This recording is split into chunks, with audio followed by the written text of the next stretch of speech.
യെശയ്യാവ് 42:3 പറയുന്നു, ചതഞ്ഞ ഓട അവൻ ഒടിച്ചു കളകയില്ല, പുകയുന്ന തിരി കെടുത്തു കളകയില്ല, അവൻ സത്യത്തോടെ ന്യായം പ്രസ്താവിക്കും.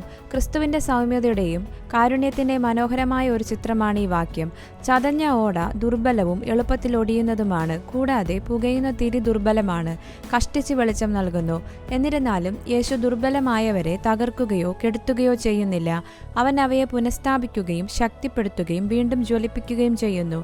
നിങ്ങൾ എത്ര ദുർബലമായോ ക്ഷീണിച്ചോ തോന്നിയാലും യേശു നിങ്ങളോട് ആർദ്രതയോടെ ഇടപെടുന്നു എന്നതാണ് സന്ദേശം. ദുർബലമായതിനെ അവൻ ഉപേക്ഷിക്കുന്നില്ല. അവ വീണ്ടും ശക്തമാകുന്നതുവരെ അവൻ അവയെ താങ്ങി നിർത്തുന്നു. മുറിവേറ്റ ആത്മാവിനെ തകർക്കാതെ അവൻ നീതിയും രോഗശാന്തിയും കൊണ്ടുവരുമെന്ന് അറിഞ്ഞുകൊണ്ട് അവൻ്റെ കരുണയിൽ വിശ്വസിക്കാനുള്ള ഒരു ആഹ്വാനമാണിത്. നിങ്ങൾ ഒരു ചതഞ്ഞ ഓട അല്ലെങ്കിൽ പുകയുന്ന തിരി പോലെയാണെന്ന് നിങ്ങൾക്ക് തോന്നുന്നുവെങ്കിൽ ഇതൊരു വാഗ്ദാനമാണ്. യേശു നിങ്ങളെ ഉപേക്ഷിക്കില്ല. പുതുക്കലിനായി അവൻ്റെ അടുത്തേക്ക് ഓടുക. നിങ്ങൾ മറ്റുള്ളവരെ ദുർബലരായി കണ്ടാൽ അവരെ കൂടുതൽ തകർക്കരുത്.